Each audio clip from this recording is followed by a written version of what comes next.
এই রামনবমীর দিনে কিছু কর্তব্য আছে আমার বাবাদের মায়েদের, একটু শুনে নেবেন। শাস্ত্রের কথা বলে যাব।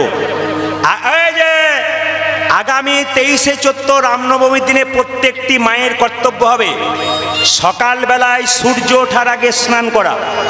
প্রত্যেকটি ভাইয়ের, দাদার, বাবার কর্তব্য হবে রামনবমীর দিন ভোরবেলায় সূর্য ওঠার আগে স্নান করা। স্নান করে কি করবেন? নতুন বস্ত্র পরতে পারলে ভালো, আর যদি নতুন বস্ত্র না পারেন ধোয়া কাপড় পরবেন। রামচন্দ্রের মূর্তি যদি বাড়িতে থাকে, বিগ্রহ যদি থাকে, যদি না থাকে তাহলে রামচন্দ্রের ছবি যে থাকে ক্যালেন্ডারে, সেই ছবিতে আপনার কর্তব্য আছে সেদিন কি পঞ্চামৃত দিয়ে স্নান করাবেন। দুধ, ঘি, দই, চিনি আর জল। শুনে নেবেন যে যেখানে বসে আছেন, রামনবমীর দিনে রামচন্দ্রকে মূর্তিতে হোক কিংবা ছবিতে হোক আপনারা দুধ, ঘি, দই, চিনি আর জল, এই পঞ্চামৃত দিয়ে আপনারা রামচন্দ্রের বিগ্রহ বা ছবি স্নান করাবেন। দ্বিতীয়, সবাই রাখুন, রামচন্দ্রের সামনে সীতা দেবীকে রাখবেন আর রামচন্দ্রের সামনে হনুমানকে রাখবেন। যদি সীতা এবং হনুমানকে রাখতে পারেন, যদি না থাকে সামনে ছবি, সীতাকে আর হনুমানকে স্মরণ করুন। একটা ছোট্ট কথা আপনাদের বলে দিয়ে যায়, এই রামনবমীর দিনে হনুমানের পূজাও হয়। আপনাদের বাড়ির সামনে যদি হনুমান মন্দির থাকে, হনুমান মন্দির যদি না থাকে তাহলে আপনারা হনুমানের যে ছবি আছে সেই ছবিতে কিছু কর্তব্য আপনাদের আছে। আমি যখন ইউটিউবে আপনারা আমাকে দেখতে পান নাই, তখন আমি ঝাড়খণ্ডে, নদিয়াতে, উত্তর 24 পরগনা, দক্ষিণ 24 পরগনা এবং আপনার উত্তর দিনাজপুর, দক্ষিণ দিনাজপুর প্রচুর গান করেছি। উড়িষ্যা বর্ডার প্রচুর গান করেছি। তো ঝাড়খণ্ডে নিয়ম হচ্ছে রামনবমীর দিনে প্রতিটি গ্রামের মায়েরা একটা লাল পেরে সাদা শাড়ি পরে, একটা হনুমানজির পতাকা নেয় আর এক কৌটো সিঁদুর নেয়, নিয়ে গোটা গ্রামটা পরিক্রমা করে হনুমানজির মন্দিরে হনুমানজির চরণে সিঁদুরটা দিয়ে দেয়। প্রশ্ন করবেন, হনুমানজির চরণে সিঁদুর দিলে কি হয়? রামনবমীর দিনে প্রত্যেকটি মায়ের কর্তব্য হবে নতুন সিঁদুরের কৌটো কিনে একটুখানি সিঁদুর হনুমানজির চরণে আপনারা দেবেন। লাভ কি আছে একটু জেনে নিন। হনুমান কৃপা পেয়েছিল, আর হনুমানের চরণে কেউ যদি সিঁদুর দিতে পারে তবে আপনার সিঁদুর দীর্ঘায়ু হবে হনুমানের কৃপায়। আমি আপনাদের বলে যাই, সীতা দেবী একদিন আয়না নিয়ে এরকম করে সিঁদুর নিচ্ছে, হনুমান পেছন থেকে প্রশ্ন করেছিল, মা কি নিচ্ছ? সিঁদুর। সিঁদুর নিলে কি হয়? সীতা বলছে, দেখলি তো, কি কোনো মা যদি সিঁদুর নেয়, কোনো এই স্ত্রী যদি সিঁদুর নেয় আর পেছন থেকে যদি কেউ ডাকে, এই যাত্রা ভালো নয়, অশুভ হয়, চুপ কর, পরে বলছি, ও খালি পেছনে একবার আসে আর মা সিঁদুর নেওয়া হলো তো, এবার বলো সিঁদুর নিলে কি লাভ হয়? হনুমানকে সীতা বলল, বাবা সিঁদুর নিলে তোর প্রভুর একটু মঙ্গল হয়। হনুমান বলল, শীতিতে সিঁদুর নিলে প্রভুর একটু মঙ্গল হয়? হ্যাঁ হ্যাঁ, আচ্ছা আচ্ছা ঠিক আছে। হনুমান তাড়াতাড়ি সিঁদুরের কৌটোটাকে নিয়ে 50 হাত দূরে নিয়ে গিয়ে কৌটোটা খুলে গোটা শরীরে সিঁদুরটা মেখে নিয়েছে, ঢেলে নিয়েছে। সীতা বলছে, হনুরে, লোকে ওই জন্য তোকে বোকা বলে, তোর কোনো বুদ্ধি নাই। আমি শীতিতে সিঁদুর নিলাম প্রভুর মঙ্গলের জন্যে, আর তুই গোটা সিঁদুরটা গোটা শরীরে ছড়িয়ে নিলি। হনুমান কি সুন্দর উত্তর দিল দেখুন, মা শীতিতে একটু সিঁদুর নিলে প্রভুর যদি একটু মঙ্গল হয়, তাহলে গোটা শরীরে ছড়িয়ে নিলে প্রভুর আমার কত। বলে রাখি, আপনারা শুনে নিন, কুরুক্ষেত্রের যুদ্ধে যেখানে অর্জুন এবং কৃষ্ণ ছিল, তাকাবেন, কুরুক্ষেত্রের যুদ্ধে যেখানে অর্জুন এবং কৃষ্ণ একসঙ্গে ছিল যে রথে, সেই রথে দেখবেন হনুমানজির পতাকা ছিল। এর থেকে প্রমাণ দিচ্ছে কি, আপনারা যেদিন রামনবমী যদি পারেন, এটা নিয়ম, প্রত্যেকে একটা করে হনুমানজির পতাকা দোকান থেকে কিনে আপনার বাড়ির ছাদের উপরে টাঙাতে পারেন, অথবা আপনার যেটা তুলসী মন্দির সেখানে টাঙাতে পারেন। কেন? সংসার কুরুক্ষেত্রের যুদ্ধক্ষেত্রে বাড়িটা হচ্ছে একটা রথ। এই বাড়ি নামক রথকে যদি ঠিক রাখা যায়, সংসারকে ঠিক রাখা যায়, তাহলে হনুমানজির পতাকা যেমন কুরুক্ষেত্রের যুদ্ধে ছিল, আপনারাও কিন্তু সংসারে প্রত্যেকে হনুমানজির পতাকা রাখবেন। বলুন পবন পুত্র হনুমান কি জয়। শ্রীখণ্ড হচ্ছে কাটোয়া থেকে 8 থেকে 10 কিলোমিটার, এইদিকে শ্রীখণ্ড হচ্ছে কাটোয়া থেকে 8 থেকে 10 কিলোমিটার, ভাড়া হচ্ছে 10 থেকে 15 টাকা।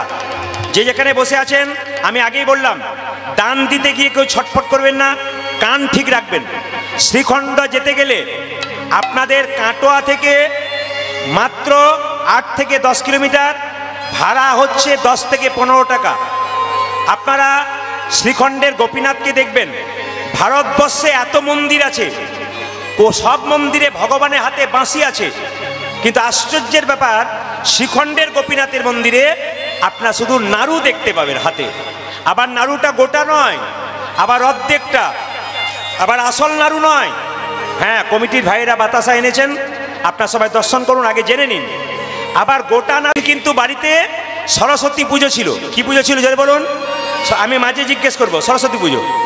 ছোট্ট রঘুনন্দন গোপীনাথকে নাড়ু খাইয়েছিল, সেটাও বৃহস্পতিবার। আপনি এই প্রসাদটা নিয়ে যাবার পর, যার বাড়ির বাচ্চা খুব চঞ্চল, ভালো করে শুনে নেবেন, যার বাড়ির বাচ্চা খুব চঞ্চল, এই প্রসাদটা নিয়ে গিয়ে আগামী বৃহস্পতিবার, আজকে হয়ে গেল বোধহয় সোমবার, আগামী বৃহস্পতিবার বাচ্চাকে স্নান করিয়ে তুলসী মন্দিরে বসিয়ে একটা তুলসী পাতা আর একটুখানি বাতাসা নিয়ে ছেলের কপালে 3 বার জয় গোপীনাথ জয় গোপীনাথ জয় গোপীনাথ বলে বাচ্চার মুখে দেবেন। 100% গ্যারান্টি দিচ্ছে শাস্ত্র। এক বছরের মধ্যে আপনার বাচ্চা শান্ত হবে, 1 বছরের মধ্যে আপনার বাচ্চা কৃষ্ণ ভক্ত হবে। আমি বারবার বললাম, কথাগুলো মন দিয়ে শুনে নেবেন। যে যেখানে বসে আছেন, রঘুনন্দন লীলা যদি আপনারা পড়েন দেখতে পাবেন, রঘুনন্দন বাতাসা খাইছিল গোপীনাথকে। এই বাতাসা প্রসাদ নিয়ে যাবেন। আপনারা যা ঠাকুমা হয়েছেন, মা হয়েছেন, দাদু হয়েছেন, কাকা হয়েছেন, বাবা হয়েছেন, ভক্তি ভরে শুনে নিন। আপনার বাচ্চা যদি খুব চঞ্চল হয়, এই প্রসাদটা নিয়ে গিয়ে আপনি 1 টুকরো বাতাসা বৃহস্পতিবার তুলসী পাতা দিয়ে জয় গোপীনাথ বলে কপালে বাচ্চা 3 বার ঠেকিয়ে আপনি বাতাসা বাচ্চাকে দিন, বাচ্চা 100% কৃষ্ণ ভক্ত হবে। 1। 2 নম্বর কি তাকান, 2 নম্বর কি, যে বাড়িতে অসুস্থ ব্যক্তি আছে, অনেক দিন ধরে কষ্ট পাচ্ছে, আপনি জয় গোপীনাথ বলে বাতাসা দিয়ে তুলসীপত্র দিয়ে বৃহস্পতিবার দিন খাওয়ান, অনেকটা কষ্ট ওনার দূর হবে। আচ্ছা, আপনার প্রশ্ন করবেন, 1 বছর খাওয়াতে বললেন, প্রতি বৃহস্পতিবার 1 বছর ধরে খাওয়াতে হবে, একটা বাতাসাতে হবে কি করে? এই বাতাসা একটাই নিয়ে যাবেন, বাড়িতে গিয়ে বৃহস্পতিবার 1 কেজি বাতাসা হরিণ লুট দেবেন। হরিণ লুট দেওয়ার পর এই বাতাসাটা ওতে মিশিয়ে দেবেন, বাস প্রতি বৃহস্পতিবার খাওয়ান। আপনি 1 বছরের জায়গায় 2 বছর খাওয়ান, আরও লাভ আছে। কিন্তু আপনাদের বারবার বললাম, যদি বাড়িতে কোনো অশান্তি থাকে, এই বাতাসাটা নিয়ে গিয়ে তুলসী গাছের নিচে গুঁড়ি করে জল দিয়ে প্রতি বৃহস্পতিবার দিন, প্রতিদিন জল দেন আপনার, বৃহস্পতিবার দিন জয় গোপীনাথ বলে তুলসী গাছের নিচে দিয়ে জলটাকে দিয়ে পরিক্রমা করবেন 3 বার করে, দেখবেন আপনাদের কৃপা অবশ্যই হবে। যা রঘুনন্দন লীলা শ্রবণ করেছেন, রঘুনন্দনের চরিত্র পড়েছেন, আপনারা জানতে পারেন, যারা বিষয়টা পড়েছেন তারা জানবেন। সবাই মিলে বলুন, ভক্ত রঘুনন্দন কি, ভক্ত রঘুনন্দন কি। আচ্ছা, প্রসাদটার দিকে একবার সবাই প্রণাম করে নিন, উলুধ্বনি দিয়ে সবাই মিলে প্রসাদ করে নিন, সবার মঙ্গল হবে। আপনাদেরকে কীর্তনের শেষেই, আসতে কীর্তনের শেষেই আপনাদের প্রসাদটা দেওয়া হবে। কমিটির ছেলেরা আসবে, হরিণ লুট দিয়ে দেবে। আপনারা যদি কেউ না পান, বাই চান্স আপনারা যদি কেউ না পান, দুঃখের কোনো ব্যাপার নেই, আপনি বাড়িতে গিয়ে হরিণ লুট দেবেন, ওই বাতাসা গোপীনাথের নামে দেবেন, আপনার কাজ হয়ে যাবে। তবে বলে রাখি, এই বাতাসা যদি কেউ 2টো পান, পাশের জনকে অর্ধেকটা দেবেন, যেন তারও হয়ে যায়। নিজে পেয়ে গেলেন তা বললে হবে না, সকলের মঙ্গল কামনা করতে হবে। যেটা বলুন, রাধা রানী কি, শ্যামসুন্দর কি, মদন মোহন কি, হরিবাসর কি। আচ্ছা, এবার লীলা শুরু করা যাক। বর্ধমান জেলা শ্রীখণ্ড গ্রামের 2 ভাই, বড় ভাইয়ের নাম মুকুন্দ সরকার আর ছোট ভাইয়ের নাম নরহরি সরকার। মনে রাখবেন কিন্তু, বড় ভাইয়ের নাম মুকুন্দ সরকার আর ছোট ভাইয়ের নাম নরহরি সরকার। রাখো বাবা, ওখানে বসো। বড় ভাইয়ের নাম কি সরকার বললাম, যেটা বলুন, মুকুন্দ সরকার, আর ছোট ভাইয়ের নাম নরহরি সরকার। বড় ভাই কবিরাজি চিকিৎসা করত, আর ছোট ভাই তার সঙ্গে কম্পাউন্ডারি করত। একদিন ছোট ভাই বড় ভাইকে বলল, ও দাদা, ও দাদা, একবার গেলে হয় না? বলে, কোথায়? নবদ্বীপে শ্রীবাসঙ্গনী মহাপ্রভুকে দেখতে। বলে, হ্যাঁ, কোনো অসুবিধা নেই, কিন্তু এত রাস্তা যাবি কি করে, পা ফুলে যাবে তো। এখন যেমন আপনারা একটু রাস্তা আসছেন, টোটো অটো ধরে আসছেন, সাইকেল মোটরসাইকেলে আসছেন, কিন্তু দেখবেন তখনকার মানুষ হেঁটে হেঁটেই বহু রাস্তা যেত, রোগ কম ছিল। এখন স্পেশাল হাঁটতে হয়, তখন হেঁটে হেঁটেই যেত। তো মুকুন্দ সরকার নরহরি সরকার দুজনে মিলে যাচ্ছে কোথা থেকে? শ্রীখণ্ড থেকে শ্রীবাসঙ্গন মহাপ্রভুর কাছে। সবাই মিলে চলুন, গাইতে গাইতে যাচ্ছে। ছোট ভাই বলল, দাদা কৃষ্ণ নাম করতে করতে চলে গেলে রাস্তা অনেক খাটো হয়ে যায়। দু ভাই মিলে চললো কোথায়? মহাপ্রভুর কাছে শিবাসঙ্গনে গাইতে গাইতে। কৃষ্ণ কেশব কৃষ্ণ কেশব কৃষ্ণ কেশব তাই নাম, রাম রাঘব রাম রাঘব রাম রাঘব। হরে কৃষ্ণ কৃষ্ণ কৃষ্ণ হরে হরে, হরে রাম রাম রাম হরে হরে। কৃষ্ণ কেশব কৃষ্ণ কেশব কৃষ্ণ কেশব তাই নাম, রাম রাঘব রাম রাঘব রাম রাঘব লক্ষ্মণ। হরে হরে কৃষ্ণ কৃষ্ণ কৃষ্ণ হরে হরে, হরে রাম রাম রাম হরে হরে। কৃষ্ণ কেশব কৃষ্ণ কেশব কৃষ্ণ কেশব তাহি নাম, রাম রাঘব রাম রাঘব রাম রাঘব রক্ষম। ধ্বনি। হরে কৃষ্ণ কৃষ্ণ কৃষ্ণ হরে হরে, হরে রাম রাম রাম হরে হরে। কৃষ্ণ কেশব কৃষ্ণ কেশব কৃষ্ণ কেশব তাই নাম, রাম রাঘব রাম রাঘব রাম রাঘব রক্ষম। হরে কৃষ্ণ কৃষ্ণ কৃষ্ণ হরে হরে, হরে রাম রাম রাম হরে হরে। হরে কৃষ্ণ কৃষ্ণ কৃষ্ণ হরে হরে, হরে রাম রাম রাম হরে হরে। কৃষ্ণ হে যে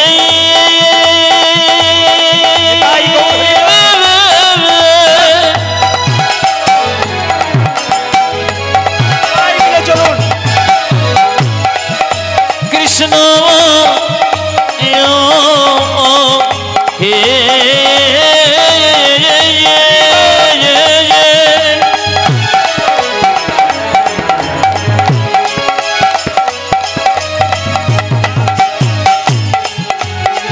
দেখো দাবা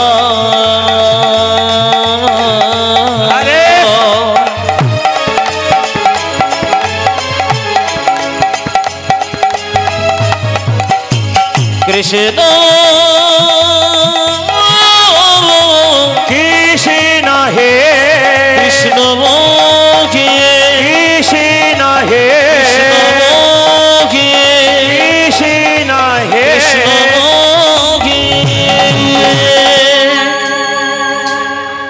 যে গাছে ফল ধরে সেই গাছের ডালটা উঁচু দিকে যায় না নিচে দিকে যায়? জোরে বলুন, জোরে বলবেন সবাই। তখন একজন বলছে উঁচু দিকে, উঁচু দিকে।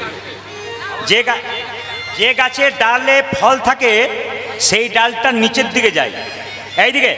যারা ভক্ত হয় তাদের, হ্যাঁ, যারা ভক্ত হয় তাদের ভাবটি কেমন? হরে কৃষ্ণ। তার মানে কি? যদি হও নিচু তবে পাবে কিছু। এইদিকে একটা সোনার কলসি যতই দামি হোক, একজনের কাছে মাথা নিচু করতে হয়। কার কাছে? একটা গ্লাসের কাছে। আপনি কয়েকশো কোটি টাকার মালিক হতে পারেন, যদি বৈষ্ণবের চরণে মাথা নিচু না করতে পারেন আপনার কোনো দাম থাকবে। হরি বল হরি বল। সবাই তাকাবেন, যে যেখানে বসে আছেন মন দিয়ে শুনবেন।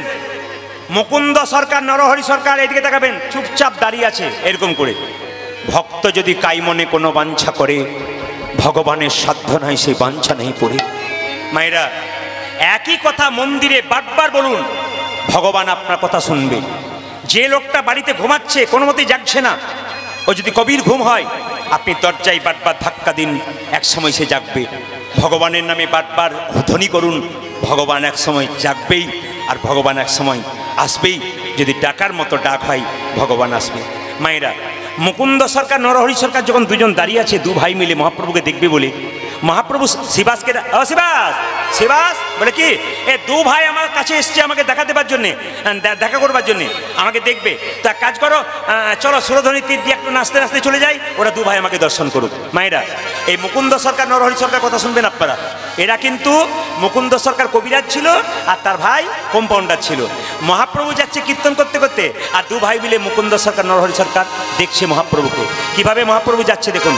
সুরধ্বনি তীরে, সুরধ্বনি তীরে তের মহাবিল বিলস সমবয় বালক আজি সুরধ্বনি তীরে তের মহাবিলস সমবয় বালক সঙ্গে ধনী বীর মহাবীর সমবয় বালক সঙ্গে ধনের তেরে তের মহাবিল সমবয় মানব সঙ্গে করে করতালি নিত হরি ধনী আমার করে কর তল ধনিত হরি ধনে করে করতালি নিত হরি ধনী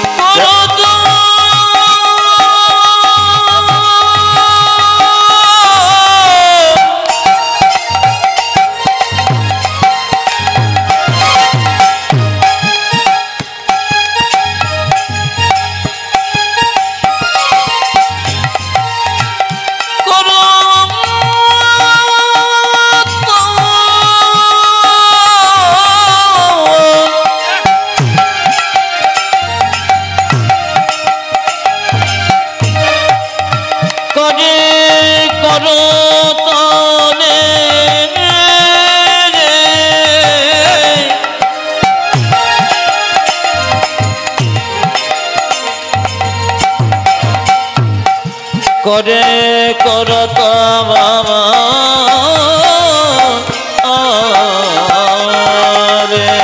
করে করতালি ধ্বনিত হরি হরি করে করতালি নিত হরি ধনী আমার করে করতালি ধনিত হরি ধনে এতজন কীর্তন শুনতে এসছে, যার যেমন ভাব তার তেমন লাভ। মহাপ্রভু নাচছে, ছোট ভাই দেখছে, বড় ভাই দেখছে। ছোট ভাই মুকুন্দ সর কাহা, বড় ভাই মুকুন্দ, ছোট ভাই নরহরি। ছোট ভাই বলছে দাদা আমি কি দেখছি জানো, ওই তো আমার গোরা, দেখো ওই তো আমার গোরা নাচে, ওই তো আমার গোরা, দেখো এই তো আমার গোরা নাচে দণ্ড বাহু দিয়ে, ওই তো আমার গোরা, দেখো হ্যাঁ দণ্ড বাহু তুলে, ওই তো আমার গোরা নাচে। হ্যাঁ দণ্ড বাহু তোলে, ওই তো আমার গোরা নাচে। ছোট ভাই বলছে আমি দেখছি গোরা নাচছে। বড় ভাই বলছে না না আমি দেখছি আরেকজন নাচছে। কে? ওই তো গোরাই নাচে, দেখো ওই তো গোরাই নাচে, ওই তো গোরাই নাচে। দেখো দেখো ওই তো গোরাই নাচে। ছোট ভাই বলছে ওই তো গোরা নাচে। বড় ভাই বলছে না না ওই তো গোরাই নাচে, ওই তো গোরাই নাচে। দেখো ওই তো গোরাই নাচে, ওই তো গোরাই নাচে। দেখো দেখো ওই তো গোরাই নাচে। তরে যার শ্যাম নাচে, বাইরে গোরাই ধ্বনি। দেখো অন্তরে যারে শ্যাম নাচে, বাজরে গোরাই নাচে। অন্তরে যার শ্যাম নাচে, বাইরে গোরাই নাচে। সুর ধরে তেরে তের মহাবিল সমবয় বালক সঙ্গে ধনের তেরে তের মহাবিল সমবয় বালক সঙ্গে। গোপীনাথ জিউ কি, ভক্ত রঘুনন্দন কি, তাকান আমার দিকে। ভক্ত যখন ভগবানকে ডাকে, ভগবান তাকে ধাক্কা মারে। মুকুন্দ নরহরি দাঁড়িয়ে আছে, হঠাৎ শ্রীবাসকে মহাপ্রভু ডেকে বলছে শ্রীবাস, ওরা দু ভাই আমাকে দেখতে এসেছে আর আমার আশীর্বাদ পেতে এসছে। দুজন তো দেখলো, তো বলে দাও আশীর্বাদ পাবে ওদের মধ্যে যে ছোট ভাই, সে আমার সঙ্গে সারা জীবন থাকবে আর আমার সঙ্গে কীর্তন করবে। আর বড় ভাইকে বলে দাও সে আমার 100 জন্ম কৃপা পাবে না, সে আমার 100 জন্ম সঙ্গ পাবে না। ভগবানের কেমন বিচার। আপনার দু বোন কীর্তন শুনতে এলেন, একজন মহাপ্রভু কৃপা পেলেন, একজন পেলেন না। যে পেল তার তো খুব আনন্দ হলো, যে পেল না তার কত কষ্ট হলো। শিবা শেষে বলছে এই যে তোমাদের মধ্যে বড় ভাইকে আমি, কি নাম? আমার নাম মুকুন্দ সরকার। ছোট ভাইকে আমি, আমার নাম নরহরি সরকার। আচ্ছা তোমার জন্য প্রভু বলেছে তুমি প্রভুর সঙ্গে সারা জীবন থাকবে, কীর্তন করবে। বড় ভাই বলছে আমার জন্য কি বলেছে? তোমার জন্য বলেছে তুমি 100 বছর মহাপ্রভুর সঙ্গ পাবে না, কৃপা পাবে না। যেই না বলেছে 100 বছর সঙ্গ পাবে না, কৃপা পাবে না, অমনি বড় ভাই নাচতে শুরু করেছে যাই গো, যাই গো। একই রকম কথা। শ্রীবাস মনে মনে ভাবলো তাহলে লোকটা পাগল হয়ে গেল, 100 বছর কৃপা পাবে না বলে নাচছে জয় গৌর বলে। সঙ্গে সঙ্গে শ্রীবাস জিজ্ঞাসা করছে হ্যাঁ গো মুকুন্দ, তোমাকে প্রভু বললো 100 জন্ম কৃপা পাবে না, তুমি গৌর গৌর বলে নাচছো কেন? আমাকে যদি বলতো 100 জন্ম কৃপা পাবে না, শ্রীবাস বলছে, আমাকে যদি বলতো আমি তো বিষ খেয়ে আত্মহত্যা করে দিতাম। একথা শুনে মুকুন্দ বলছে, শোনো শোনো শ্রীবাস, প্রভু যদি বলতো কোন জন্মে সঙ্গ পাবো না, তাহলে না হয় আমি বিষ খেয়ে আত্মহত্যা করে দিতাম। প্রভু বলেছে 100 জন্ম সঙ্গ পাবো না, 100 জন্ম না হয় গৌর গৌর বলে কেঁদে রাম।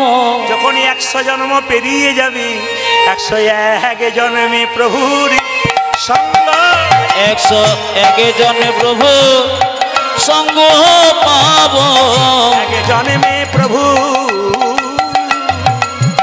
সঙ্গ পাবো, 101 জন্মে প্রভু আমি সঙ্গ পাবো, 100 জন্ম কেঁদে বেড়াবো, 1 জন্মে প্রভু সঙ্গ আমি 100 জন্ম কেঁদে বেড়াবো, 101 জন্মে প্রভু সঙ্গ পাবো, 100 জন্ম কেঁদে বেড়াবো, 101 জন্মে প্রভু সঙ্গ পাবো, 100 জন্ম কেঁদে বেড়াবো, 101 জন্মে প্রভু সঙ্গ পাবো, 101 জন্মে প্রভুর সঙ্গ পাবো। শুধু কীর্তন শুনলে হবে না, কীর্তনের প্রত্যেকটি কথার মধ্যে একটা করে শিক্ষা আছে। মুকুন্দ সরকার বলে উঠলো, আমি 100 জন্ম গৌর বলে কাঁদবো, 101 জন্মে তো কৃপা পাবো। এর থেকে কি শিখলেন? ধৈর্য যার ভগবান তার, ধৈর্য যার নাই ভগবান তার নাই। যদি কুরুক্ষেত্রের যুদ্ধের দিকে যাই, পঞ্চপাণ্ডবের দাদা তিনি যুধিষ্ঠির স্থির ব্যক্তি ছিলেন, উনি ভগবান পেলেন। 100 ভাইয়ের দাদা দুর্যোধন উনি চঞ্চল ছিলেন, উনি ভগবান হারালেন। এ সংসারে যে মায়েরা খুব চঞ্চল, ওরা তরকারিতে 2 বার নুন দেয় আর ঘরের লোকের কাছে গালাগাল খায়। আর এ সংসারে যে পুরুষ খুব চঞ্চল, দেখবেন ওঠা বসা কোনো জায়গায় ধৈর্য নাই, ওর সংসারের দিকে তাকাবেন, ওর জীবনে কোনো উন্নতি নাই। এই জন্য মহাপ্রভু বলেছেন, স্থির হয়ে কোনো ব্যক্তি যদি নাম গুণগান শ্রবণ করে, আমি তাকে আশীর্বাদ উপর থেকে দিয়ে দিই। মায়েরা, একদিন হয়তো আপনি বিপদে পড়বেন, হঠাৎ করে বিপদ থেকে বেঁচে যাবেন, আপনি ভাবতেই পারলেন না বিপদ থেকে বাঁচলেন কেন, আজকের দিনের জন্য বাঁচলেন। ব্যাংকে যেমন 10 লাখ টাকা জমা দিলে 10 বছর পরে 20 লাখ টাকা হয়, হরিনামের ব্যাংকে নিজের দেহটাকে জমা দিলে একদিন ডবল হয়ে ফেরত পাবেন, সেদিন গৌর গোবিন্দের কৃপা আপনাদের। এই জন্যে শুধু কীর্তন শোনা মানে, আস্তে আস্তে, শুধু কীর্তন শোনা মানে নিজের মঙ্গল নয়, কীর্তন শোনা মানে গোটা সংসারের মঙ্গল, আপনার ছেলের মঙ্গল, আপনার মেয়ের মঙ্গল। একজন মা তার সন্তানের জন্য কি না করতে পারে। আজকে মায়েরা এত সংখ্যায় বেড়েছেন কেন এখানে? সবাই কিন্তু সবার সংসারের মঙ্গল কামনা করছেন। আজকে দেখুন, মুকুন্দ সরকার চোখের জলে কাঁদছে কেন? 100 বছর কৃপা পাবে না বলে। ভগবান সব সইতে পারে মা, কিন্তু ভক্তের চোখের জল সইতে পারে না। মহাপ্রভু শ্রীবাসকে ডেকে বলল, শ্রীবাস, মুকুন্দকে ডেকে দাও, মুকুন্দ যে কাঁদছে গো। মুকুন্দ এসে বলছে, প্রভু আমার ভাইকে তুমি কৃপা করলে, আমাকে তুমি করলে না। মহাপ্রভুর জবাব দেখুন, মহাপ্রভুর শিক্ষাগুলো দেখুন। এখানে আজকে যে কীর্তনটা গাইছি, মহাপ্রভু একজন প্রিয় ভক্ত রঘুনন্দন। এই যে হরিনামে মালা তিলক দিচ্ছেন আপনারা, এই মালা তিলকের রীতি প্রথম কে করেছিল? ভক্ত রঘুনন্দন। মহাপ্রভুকে শ্রীবাস অঙ্গনে প্রথম মালা দান করেছিল ভক্ত রঘুনন্দন। এই জন্য আজ সেই থেকে কীর্তনে মালা তিলকের রীতি আছে, কিন্তু এই রঘুনন্দন করেছিল, রঘুনন্দনের কৃতিত্ব আছে। সবাই তাকান, মুকুন্দ সরকার যখন কাঁদছে, মহাপ্রভু তখন বলছে, মুকুন্দ তুমি কাঁদছো কেন? আমার ভাইকে তুমি কৃপা করলে, আমি কি দোষ করলাম? ও যেমন ছুটে এলো আমিও তো এলাম, আমাকে কেন কৃপা করলে না? মহাপ্রভু বলছে, শোনো মুকুন্দ, এ সংসারে যারা বড় ভাই হয় আর বড় বউ হয়, তাদের দায়িত্ব সবচাইতে বেশি। খুব সুন্দর শিক্ষণীয় কথায় একবারে যে যেখানে বসে আছেন, আমি আগেই বললাম, আমি 3 ঘন্টা আসরে থাকবো, আমি 3 ঘন্টা আসরে থেকে যতগুলো কথা দেব, এগুলোর দিকে তাকাতে হবে। বাবারা হরিবোল হরিবোল বলে উঠছে কেন? হৃদয়ে ঢুকছে, ঢুকে গেলেই কাজ, যার ঢুকে নাই সে বুঝতে পারে না। যাদের ভেতরে ঢুকে গেছে, জমিটা তো তৈরি হয়ে আছে, দিলেই তো কাজ হয়ে যাচ্ছে। জমি তৈরি করুন, বীজ ফেললেই তো কাজ হবে। ইনারা জমিগুলো তৈরি করে দিয়েছেন, ব্যাস বীজ ফেললেই কাজ হচ্ছে। কথা শুনতে শুনতে আহা বলে উঠছে, হরিবল বলে উঠছে। কেন উঠছে? ভেতরে প্রেম আছে তো। বিনা প্রেম সে না মিলে নন্দলাল, প্রেম দরকার আছে। যে যেখানে বসে আছেন মায়েরা সবাই তাকান। মুকুন্দ মহাপ্রভু বলছে, এ সংসারে যারা বড় ভাই হয় আর বড় বউ হয়, তাদের দায়িত্ব সব চাইতে বেশি থাকে। একটা বনের মধ্যে বড় বড় গাছগুলো যেমন ছোট ছোট গাছগুলোকে ঝড়ঝঞ্ঝা থেকে রক্ষা করে, একটা সংসারের বড় ভাই তাদের ছোট ভাইগুলোকে রক্ষা করে। ওগো মুকুন্দ, তুমি হলে সংসারের বড় ভাই, আর তোমরা দু ভাই মিলে যদি কীর্তন করতে চলে আসো না, বাড়ির সবাই না খেয়ে মরবে, কেউ আর কীর্তন করবে না। তাই তোমার ভাইকে আমার সঙ্গে রাখলাম আর তোমাকে শ্রীখণ্ডে পাঠিয়ে দিলাম। তবে মুকুন্দ, তোমার তো কবিরাজি চিকিৎসায় খুব একটা ডাক ছিল না। আমি স্বয়ং মহাপ্রভু তোমার মাথায় হাত দিয়ে আশীর্বাদ করলাম, আগামীকাল থেকে বাড়িতে গিয়ে তুমি যাকেই চিকিৎসা করবে তারই রোগ ভালো হয়ে যাবে। ভাইরা সবাই শুনছেন তো, কত দামি কথা। আগামীকাল থেকে বাড়ি গিয়ে তুমি যাকেই চিকিৎসা করবে তারই রোগ ভালো হবে। এই যে আপনারা কীর্তন শুনছেন, দুদিন ধরে সুযোগ পেয়েছেন, ভক্তি ভরে আসবেন। কেন? আপনাদের মাথায় আশীর্বাদ আপনা আপনি পড়ে যাবে, আপনি বুঝতেই পারবেন না। আপনার যা অপূরণ ছিল সব পূর্ণ হয়ে যাবে যদি ভক্তি ভরে কীর্তন শুনতে পারেন। ও মুকুন্দ, তুমি শ্রীখণ্ডে ফিরে যাও, একটা গোপীনাথের মন্দির তৈরি করো, জীবের দ্বারে হরিনাম দাও। তবে হ্যাঁ, তুমি গরিবের চিকিৎসা করো, বড় লোকের করবে না, কোনো পয়সা নেবে না কিন্তু। ও মুকুন্দ, দেরি করো না, ফিরে যাও, ফিরে যাও, শ্রীখণ্ডে ফিরে যাও, ফিরে যাও, ফিরে যাও, শ্রীখণ্ডে ফিরে যাও, ফিরে যাও, ফিরে যাও, শ্রীখণ্ডে ফিরে যাও, ফিরে যাও, ফিরে যাও, শ্রীখণ্ডে ফিরে যাও।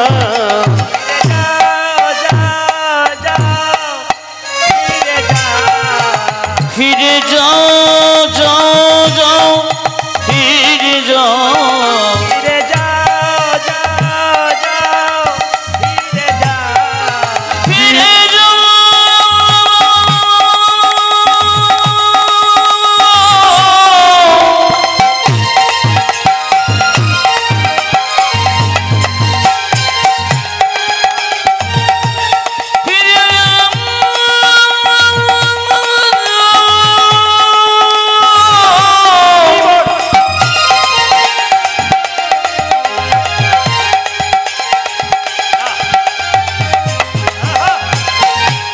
ওই যে মুকুন্দ, তুমি শ্রীখণ্ডে ফিরে যাও, যাও, যাও।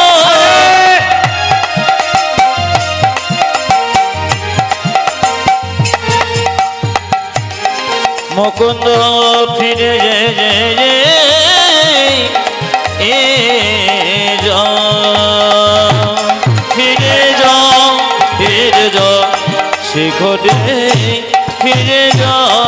তুমি তারে দারে দারে গিয়া চরণে ধরিয়া, দাঁড়ি দাঁড়ি গিয়া চরণে ধরিয়া, দারে গিয়া চরণে ধরিয়া, তুমি তারে দারে গিয়ে চরণে ধরিয়া, হরির নাম বিলা, দাঁড়ে দাঁড়ে গিয়া চরণে ধরিয়া, হরি নাম পিলা। ফিরে যাও, ফিরে যাও, শ্রীখণ্ডে ফিরে যাও, ফিরে যাও, ফিরে যাও, শ্রীখণ্ডে ফিরে যাও। আমার মহাপ্রভুর আজ্ঞা পাইয়া মুকুন্দ চলিলা, মুকুন্দ চলিলা, আমার মহাপ্রভুর আজ্ঞা পাইয়া মুকুন্দ চলিল, মুকুন্দ চলিল। আর শ্রীখণ্ড গ্রামেতে আমার শ্রীখণ্ড গ্রামেতে আসি, শ্রীখণ্ড গ্রামেতে আমি শ্রীখণ্ড গ্রামেতে আসি, উপনীত হইলা, উপনীত হইলা, আমি শ্রীখণ্ড গ্রামেতে আসি, উপনীত হইয়া, উপনীত হইয়া। বলো বলো হরি বল, বলো বলো হরি বল, বলো বলো হরি বল, বলো বলো হরি বল। সবাই মিলে বলুন, রঘুনন্দন কি, গোপীনাথ জিউ কি? আচ্ছা বাবা, মুকুন্দ সরকার মহাপ্রভুর আশীর্বাদ নিয়ে এই দিয়ে দেখাবেন। আমি আপনাদের বলতে চাই, রাস্তা দিয়ে পেরোবেন, সাধুগুরু বৈষ্ণব দেখলে প্রণাম করুন, আশীর্বাদ পেলেই লাভ। এইদিকে মায়েরা, আপনি পার্কে বেড়াতে যাবেন না বাচ্চাকে নিয়ে পার্কে যদি একদিন বেড়াতে যান, একদিন মন্দিরে যান, এক পকেটে যদি মোবাইল রাখেন, এক পকেটে গীতা রাখুন। বাচ্চা মেয়েদেরকে মোবাইল না দিয়ে সংস্কার শেখান, কম বয়সের ছেলেকে বাইক না দিয়ে জীবনদান করুন। কথাগুলো শুনে নেবেন, আপনাদের লাভ আছে। যেদিন বাড়ি ফিরে এলেন সেদিন হলো কি, এইদিকে দেখান, মুকুন্দ সরকার বাড়ি ফিরে এলেন রামনবমীর দিন। যদি পারেন তাহলে মুখস্থ করবেন, নইলে মোবাইলে লোড করে রাখুন।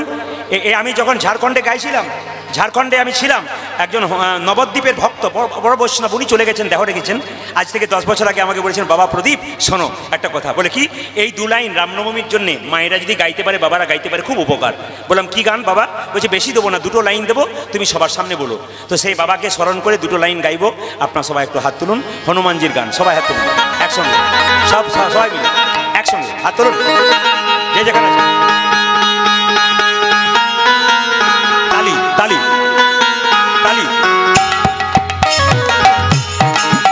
ধ্বনি।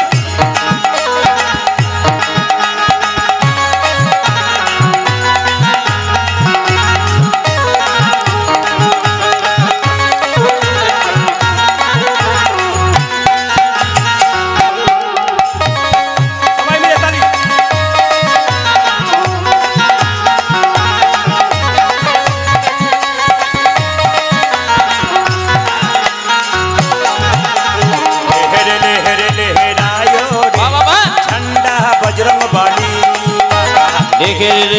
রেখে লায়ো দে ঝান্ডা বজরং বলি। নবদ্বীপের ভক্ত এই গানটি দিয়েছেন। আর ঝাড়খণ্ডে যদি কোনোদিন যান, আপনাদের আত্মীয় থাকে, দেখে নেবেন আপনারা, ঝাড়খণ্ডের মেয়েরা এই দিনটা দারুণ পালন করে। রামনবমী দিনে একবার নাচতে নাচতে সবাই যায় আর এই গানটা গাইতে গাইতে যায়। তো আমি প্রথম বছর যখন গেলাম, বাবা আমাকে গানটা দিয়েছেন, বলে প্রদীপবাবু চলুন, আমরা যাচ্ছি গ্রাম ঘুরতে, আপনাকে যেতে হবে। আমিও যাচ্ছি আগে আগে, ওরাও গাইতে গাইতে যাচ্ছে, এত সুন্দর লাগছিল। আপনাদের আসরটা মনে হচ্ছে আজ আমি মুর্শিদাবাদে নেই, আমি ঝাড়খণ্ডেই আছি। হাত তুলুন, তালিটা দিন, লেহে রে লেহে রে লেহে রায়ো রে ঝান্ডা বজরং বলি। ও যাজি লেহে রে রায়ো দে ঝান্ডা বজরং বলি। লেহে রে রায়ো রে ঝান্ডা বজরং বলি। লেখে লায়ো দে ঝান্ডা বজরং বলি। যে ঝান্ডা বজরং বলি কা, ঝান্ডা মহাবীর বলি কা। দেখো ঝান্ডা বজরং বলি কা, ঝান্ডা মহাবীর বলে। যে ঝান্ডা বজরং বলি কা, ঝান্ডা বজরং বলি। ও দেখো ঝান্ডা বজরং বলি কা, ঝান্ডা বজরং বলি। বলো লেহে রে রায়ো রে ঝান্ডা বজরং উলধ্বনি।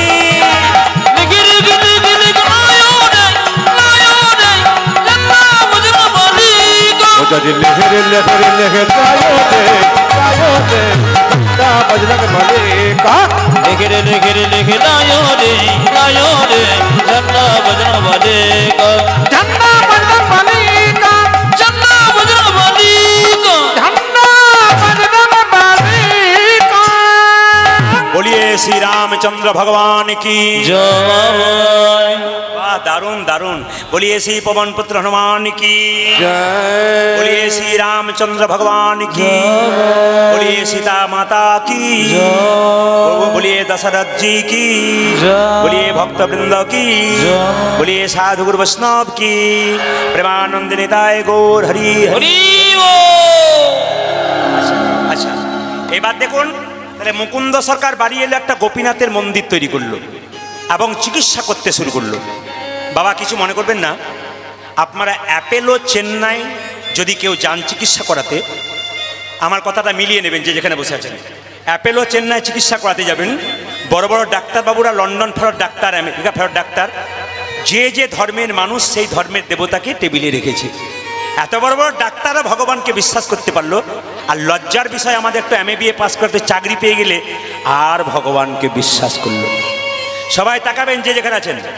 এই সময়কার মালদার নবাব ছিল হুসেন শাহ। তার খুব পেটে যন্ত্রণা হলো, কোনো মতেই ভালো হচ্ছে না।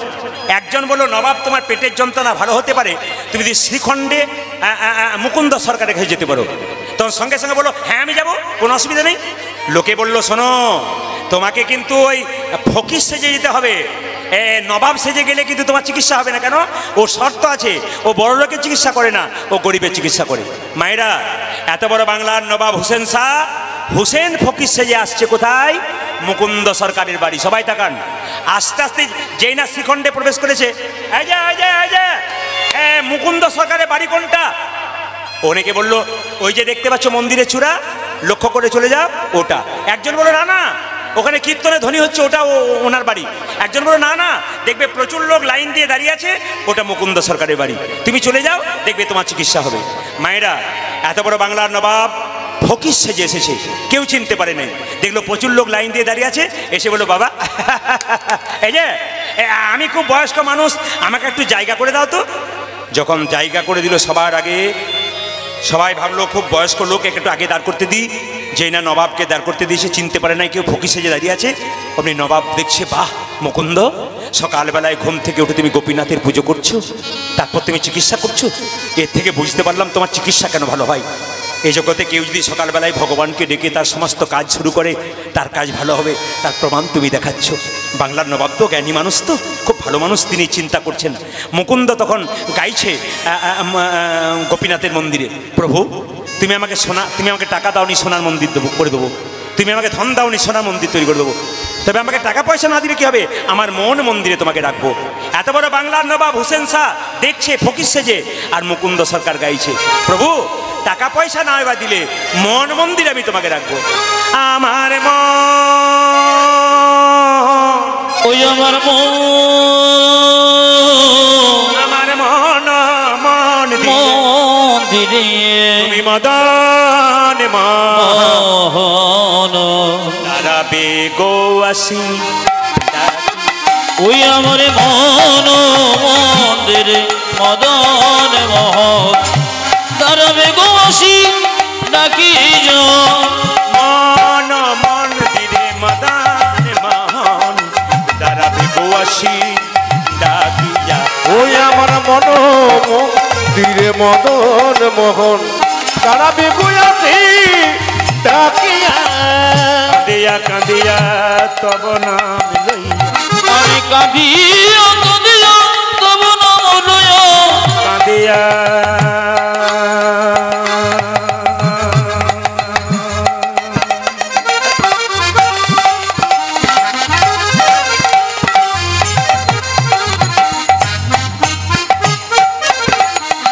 হে প্রাণ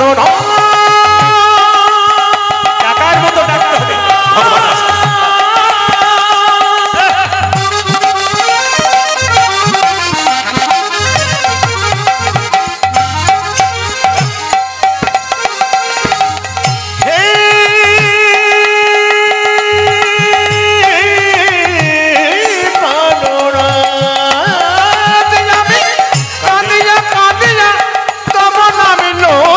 কাঁদিয়া কাঁদিয়া তব নামে লইয়া, আমি কাঁদিয়া কাঁদিয়া তব নাম লইয়া, প্রাণ জলে বুক আসায়া।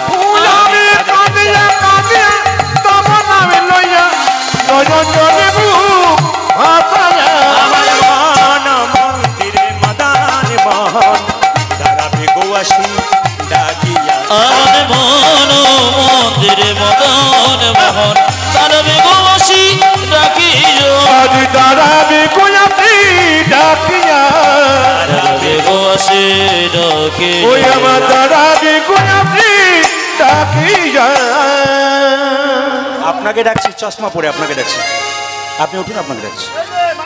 হ্যাঁ আপনাকে, ওই যে মাঝে চশমা পরে উঠুন, আপনাকে ডাকছি, আপনাকে ডাকছে, আপনাকে ডাকছি। আসুন এদিকে আসুন। এগিয়ে আসুন। না না আপনাকে নয়, বসুন বসুন, মুকুন্দ সরকার নবাবকে ডাকছে। হ্যাঁ না না এ নবাবকে ডাকছে কেন? নবাব চশমা পরে বসেছিল। এই যে এই যে এই যে তোমার নাম কি? আমার নাম হোসেন ফকির। একবারও বলছেন আমি নবাব হোসেন সাহেব। আচ্ছা তোমার কি হয়েছে? এই যে কি হয়েছে? হোসেন ফকির জানতে দিচ্ছে না যে আমি হোসেন সাহেব ওটি। বলছে আমার পেটে খুব যন্ত্রণা বাবা, একটু ভালো করে দাও। দেখি তোমার জামাটা খুলো তো। এত বড় বাংলার নবাব মনে মনে ভাবছে জামা আমি খুলবো, পেটের যন্ত্রণা যদি ভালো না হয় তোর একদিন আমার একদিন। ভাবছো কি জামাটা খোলো? যেই না জামাটা খুলে দিয়েছে অমনি মুকুন্দ সরকার বলছো এবার মাটির বারান্দাতে গড়াগড়ি দাও। নবাব মনে মনে ভাবছে কালের কাল বর্ষাকাল, হরিণে চাটে বাঘের গাল। নেহাত বেকায়দায় পড়েছি বলে আমার পেটের যন্ত্রণা যদি ভালো না হয় দেখবে আমি। আরে ভাবছো কি গড়াগড়ি দাও? আর নবাবের মুকুন্দের কথা শুনে নবাব হোসেন শাহ জামাটা খুলে যে না গড়াগড়ি দিয়েছে অমনি চমকে উঠে বললো কবিরাজ। বলে কি তোমার মাটিতে ওষুধ দেওয়া থাকে নাকি? বলে কেন?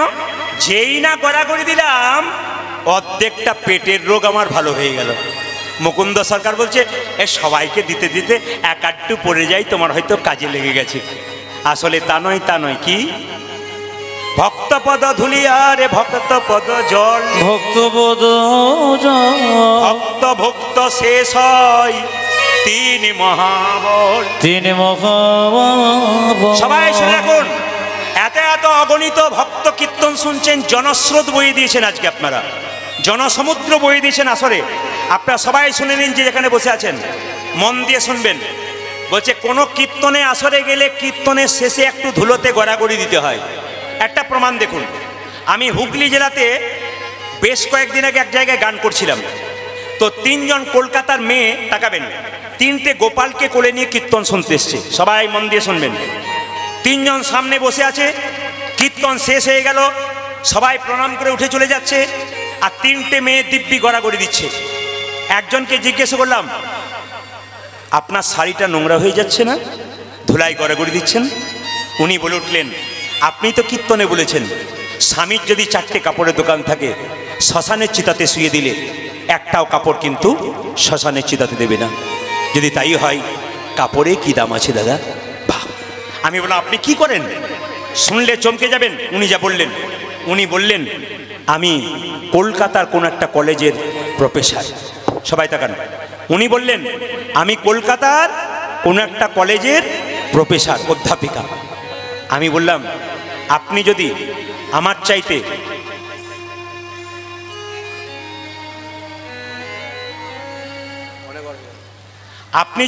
চাইতে ছোট না হতেন,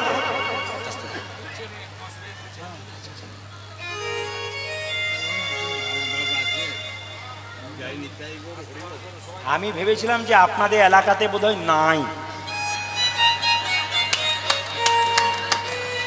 কিন্তু বুঝলাম জগাই মাথায় সব জায়গায় যাই,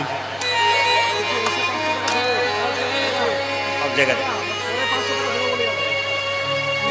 আমার গান শুনে বলে গেল আমি আসছি 500 টাকা নিয়ে। কৃপা হোক, কৃপা হোক, কৃপা হোক, আর আসার দরকার নাই, কৃপা হোক। আচ্ছা মায়েরা সবাই তাকান, মেয়েটি বলছে আমি কলকাতার কোন একটা কলেজের প্রফেসর। আমরা আপনার স্বামী কি করে? বলে প্রফেসর। বাহ! আমি বললাম আপনি যদি আমার চাই ছোট না হতেন আপনাকে আমি একটা প্রণাম করতাম। একটা মেয়েকে জিজ্ঞেস করলাম আপনি কি করেন? আপনি গড়াগড়ি দিচ্ছেন, কলকাতা থেকে এসছেন। আমি দাঁতের ডাক্তার। বাহ! একটা কম বয়সের মেয়ে ওদের সঙ্গে এসেছিল, 18 বছর বয়স। ওকে জিজ্ঞেস করলাম তুমি কি করো? আমি বিউটি পার্লারের কাজ করি। আমি বললাম আরে আমিও তো করি, আপনি করেন তাহলে কীর্তনে ফাঁকে ফাঁকে করেন? বললাম না, কীর্তন করতে করতেই করি। বললাম বুঝলাম না। আমি বুঝে নাও। বলে কি? তুমি যেমন বিউটি পার্লারের কাজ করে মেয়েদের বাইরেটা সুন্দর করার চেষ্টা করো, আমি হরিনাম নামক বিউটি পার্লারের কাজ করে ভক্তের ভেতরটাকে সুন্দর। এটা এমন একটা বিউটি পার্লারের জায়গা, যদি ঠিক মতো কেউ নিতে পারে, বাইরে ভালো হোক না হোক, ভেতর কিন্তু নিতাই গৌর হরি বড় ভালো হোক। সবাই তাকার মায়েরা, নবাব হোসেন শাহ যেই না কই দেখি দেখি দেখি দেখি দেখি দেখি দেখি হাঁ করে, তো নবাব হোসেন শাহ ফকির সেজে দাঁড়িয়ে আছে, হাঁ করেছে, আসল ওষুধটা দিয়েছে, আর বললো এ কি কবিরাজ, আমার তো রোগ ভালো হয়ে গেল। চিৎকার করে বললো মুকুন্দ। মুকুন্দ সরকার বললো কার এত বড় সাহস যে আমার নাম ধরে রাখে? নবাব বলে উঠলাম সারা বাংলার নবাব হোসেন শাহ। আপনি নবাব? হ্যাঁ। আমি তোমাকে পরীক্ষা করতে এসেছিলাম তুমি কত বড় কবিরাজ। সত্যি তুমি বড় কবিরাজ। আচ্ছা আচ্ছা, তোমাকে এখানে রাখবো না, আমি নিয়ে যাবো কোথায়? আমি নিয়ে যাবো গৌড়ে, মালদাতে নিয়ে যাবো। মালদার গৌড়ে তোমাকে যেতে হবে। রাত্রিবেলায় মুকুন্দ সরকার মহাপ্রভু মন্দিরে কেঁদে কেঁদে বলছে প্রভু বলে দা, প্রভু তুমি বলে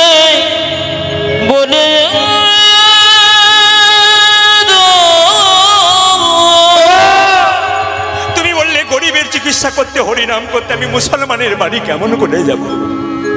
ভগবান মহাপ্রভু আকাশবাণী করে বললেন, মুকুন্দ, ঈশ্বর যা করে তা মঙ্গলের জন্যই করে, তুমি যাও, ঠিক ফিরে আসবে। আচ্ছা মায়েরা, কিছু মনে করবেন না, একটু জোরে বলুন তো, ঈশ্বর যা করে তা, জোরে বলুন না, জোরে বলতে হবে, ঈশ্বর যা করে তা। আপনার কি 4 দিন খান নাই নাকি? আমি যখন বলছি ঈশ্বর যা করে তা, এমন করে বলছেন কেন? আনন্দ করে বলুন, ঈশ্বর যা করে তা। হ্যাঁ, আচ্ছা কিছু মনে করবেন না, এখন যদি বৃষ্টি হয়ে যায়, ঈশ্বর যা করে তা, আপনাদের মঙ্গল, কমিটির কি অবস্থা হয়? এদিকে ওদের বলছেন মঙ্গল। আচ্ছা কিছু মনে করবেন না, আপনার ছেলে যদি মাধ্যমিক পরীক্ষায় ফেল করে আর কেউ যদি গিয়ে বলে ঈশ্বর যা করে তা মঙ্গল, আপনার কি অবস্থা হবে? ভালো লাগবে? কি বলবেন? বাজে কথা বলবেন না তো। এখন আপনি বলবেন মঙ্গলই করে, কিন্তু না, সেটা শুনতে ভালো লাগবে না। মায়েরা, ঈশ্বরে যা করে তা মঙ্গলের জন্য করে। মুকুন্দকে নবাব বলে উঠলো, তুমি আমার গৌড়ে চলো মালদাতে। বলে কি করব? ওখানে গিয়ে গরিবকে চিকিৎসা করবে। সঙ্গে সঙ্গে নবাবকে মুকুন্দ বলল, তোমার আমি ওখানে যেতে পারি, 3টে শর্ত। আমাকে গোপীনাথের মন্দির তৈরি করে দাও, আমি যেন জীবের দ্বারে হরিনাম দিতে পারি, আর আমি যেন গরিবের চিকিৎসা করতে পারি। মায়েরা, নবাব হোসেন শাহ মুসলমান ছিল। মুসলমানে কি? সৎ। মান মানে কি? ইমান। সৎ ইমান যার, তিনি প্রকৃত মুসলমান। নবাব হোসেন শাহ কাজী নজরুল সৎ ইমান ছিল, তাই কি সুন্দর কথা বলেছে। নবাব বলল, কোনো চিন্তা নেই, আমি তোমাকে গোপীনাথের মন্দির তৈরি করে দেবো, তুমি জীবের দ্বারে হরিনাম দাও আর গরিবের চিকিৎসা করো। একদিন মুকুন্দ সরকার নবাবের বাড়িতে গোপীনাথের গুণগান গাইছে, রূপের কথা গাইছে গোপীনাথের। আর সঙ্গে সঙ্গে দেখছে কে? নবাব। নবাবকে একটা মেয়ে একটা তালপাতার পাখা করছে, মনে রাখবেন, তালপাতার পাখা, তার মধ্যে ময়ূরের পালক। যেই না নবাব কীর্তন, মুকুন্দ কীর্তন গান গাইছে, আর নবাব শুনছে দাঁড়িয়ে দাঁড়িয়ে। মুকুন্দ গাইছে, মায়েরা মাথায় কাপড়টা নিন, আমার কানু সে বিনোদ রায়, আমার কানু সে বিনোদ রায়, ওই আমার কানু সে বিনোদ রায় গো, কানু সে বিনোদ রায়, আমার কানু সে বিনোদ রায় গো, আমার কানু সে বিনোদ ধ্বনি। ওই আমার কানতে বিনোদ রায় গো, কানতে বিনোদ রায়, বিনোদ চুরাই বিনোদ বরিহা, আজ বিনোদ চুরাই বিনোদ বরিহা, বিনোদ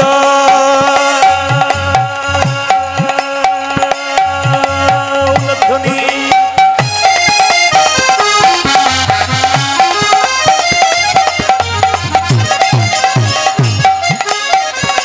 ও সে বিনোদ চুরাই বিনোদ বরিহা, বরিহা বরিহা বিনোদ উদিছে তাই গো, আজ বিনোদ উড়েছে তবাই, আমার কানো সে বিনোদ রায় গো, কানো সে বিনোদ রায়, ওই আমার কানতে বিনোদ রায় গো, কানতে বিনোদ রায়।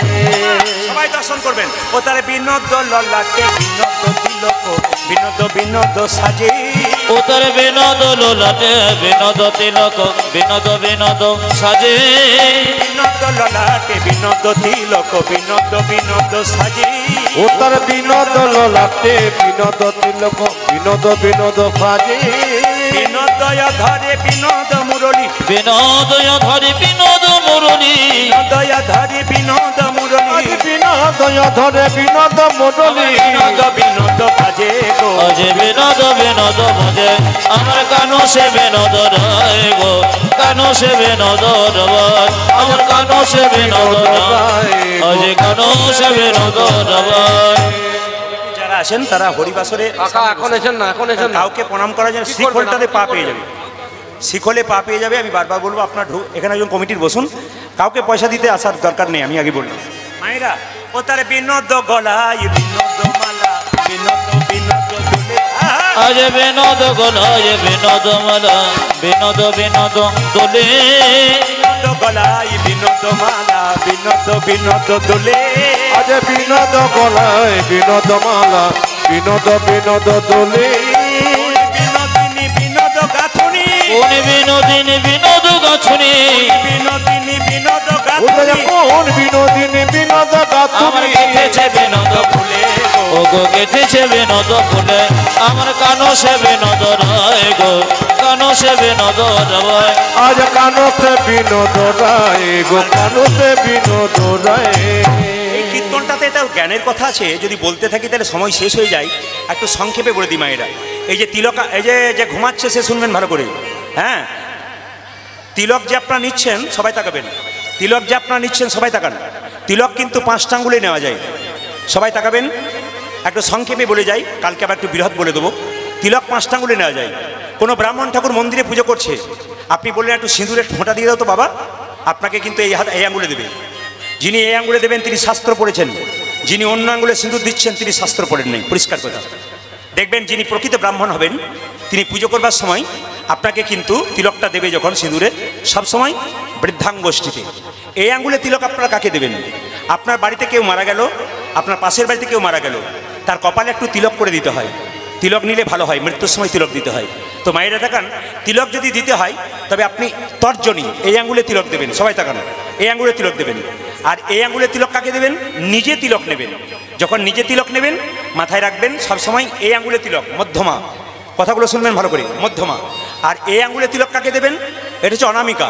যারা গুরুমন্ত্র নিয়েছেন, গুরুমন্ত্র ভজন করেন, তারা এই আঙ্গুল থেকে মন্ত্র ভজন শুরু হয়। তাকিয়ে নিন সবাই, সবার কিন্তু এই আঙ্গুল থেকে ভজন শুরু হয়। তাহলে দেখুন, এই আঙ্গুলে ভগবান কৃষ্ণের চরণে দেবেন, এই আঙ্গুলে গুরুদেবের চরণে দেবেন। এই আঙ্গুলটার নাম অনামিকা। অনামিকা মানে তার নাম নেই তা নয়, ভগবান বিষ্ণুর আঙ্গুল। আর এই আঙ্গুলে কাকে দেবেন? ভাইয়ের কপালে দিলাম ফোঁটা, জমের দুয়ারে পড়লো ওটা।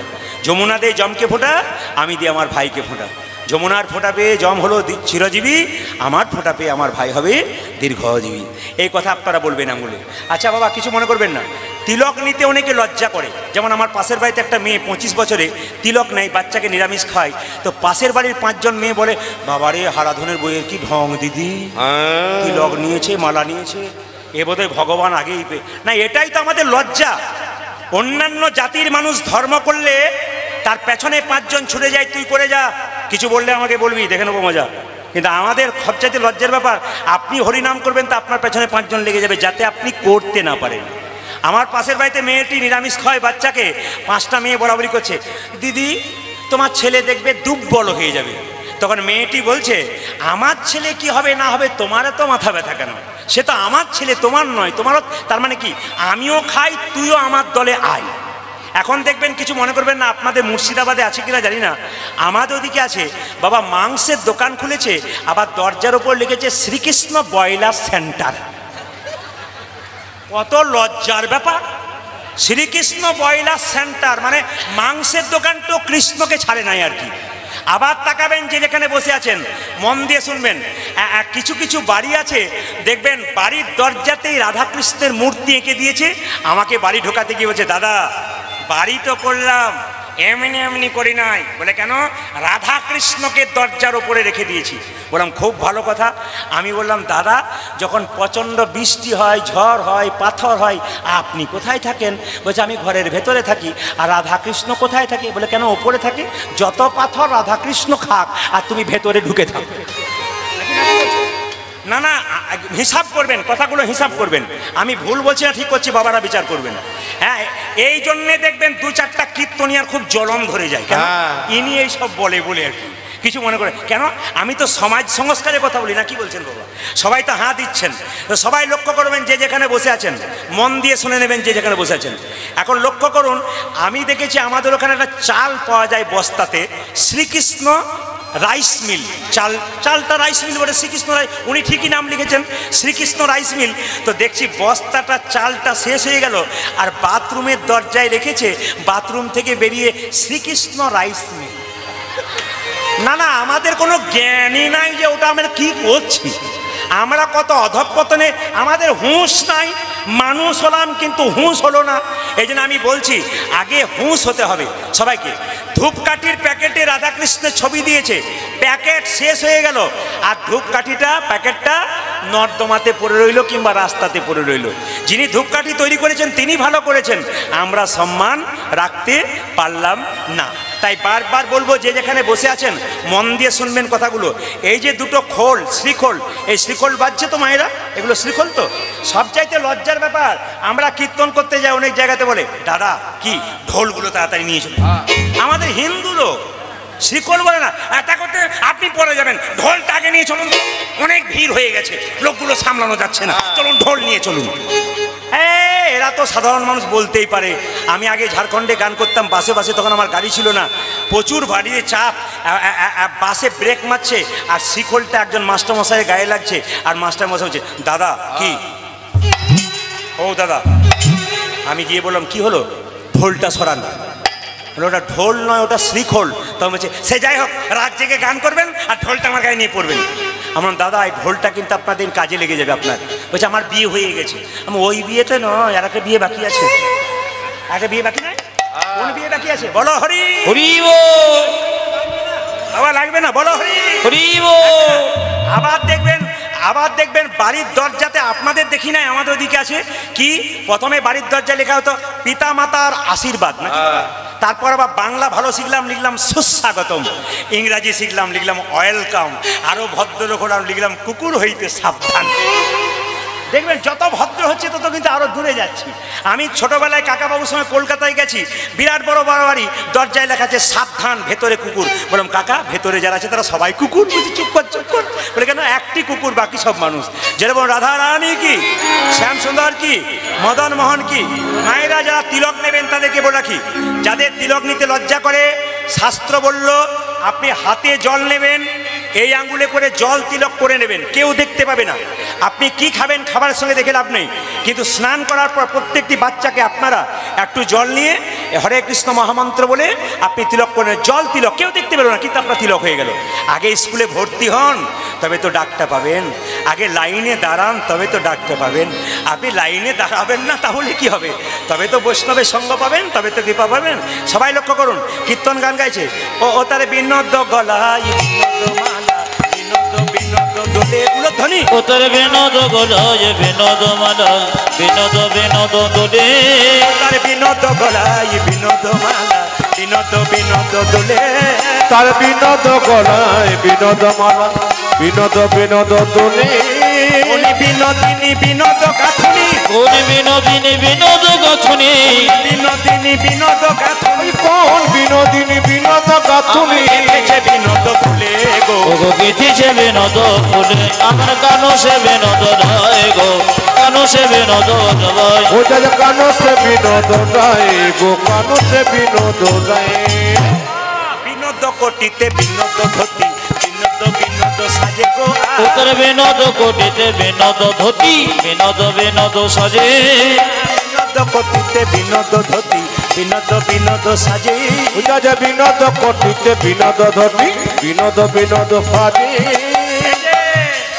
বিনোদ চরণে বিনোদ নুপুর, আর বিনোদ চরণে বিনোদ নগুণ, বিনোদ চরণে বিনোদ নুপুর, বিনোদ চরণে বিনোদ নপুর। বিনোদ বিনোদ বাজে গো। বিনোদ বিনোদ বাজে, আমার কানো সে বিনোদ রায় গো, কানো সে বিনোদ রায়। আমার কানো সে বিনোদ রায়, কানো সে বিনোদ রায়। তিনি পদটা লিখেছেন, যদুনাথে কয় বিনোদ না গর, বিনোদ কদম্ব তোলে। আমার যদুনাথে কয়ে বিনোদ না করো, বিনোদ কদম্ব তোলে। বিনোদিনী বিনোদ হেরিয়া, কত বিনোদিনী বিনোদ খেরিয়া, বিনোদিনী বিনোদ হেরিয়া, কত বিনোদিনী বিনোদ ঘিরিও। কলসি ভাসাইল জলে গো। ওগো কলসি ভাসাইল জলে, আমার কানো সে বিনোদ রায় গো, কানো সে বিনোদ রায়। আজ কানো সে বিনোদ রায় গো, কানো সে বিনোদ রায়। আচ্ছা দেখি কেমন কীর্তন শুনছেন, বাবারা বলবেন না মায়েরা বলুক, তাহলে বুঝবো কীর্তন ঠিক শুনছেন। মুকুন্দ সরকার যখন কীর্তনটা গান গাইছে, তখন নবাবকে একটা মেয়ে পাখা করছিল। বলুন প্লাস্টিকের পাখা না তাল পাতার পাখা? জোরে বলুন, জোরে বলুন। যে ঘুমাচ্ছে সে কিসের পাখা? জোরে বলুন। তাল পাতা। আচ্ছা তার মধ্যে কাকের পালক ছিল না কোকিলের পালক ছিল? যাক, আপনারা যে এত বোঝেন আমার জানা ছিল না। ময়ূরের পালক ছিল। আচ্ছা যেই না মুকুন্দ গান গাইছে, নবাব বলল মুকুন্দ। আর নবাব যেই না মুকুন্দ যেই না নবাবের দিকে তাকাতে গেছে, ময়ূরের পালক দেখে অজ্ঞান হয়ে গেছে।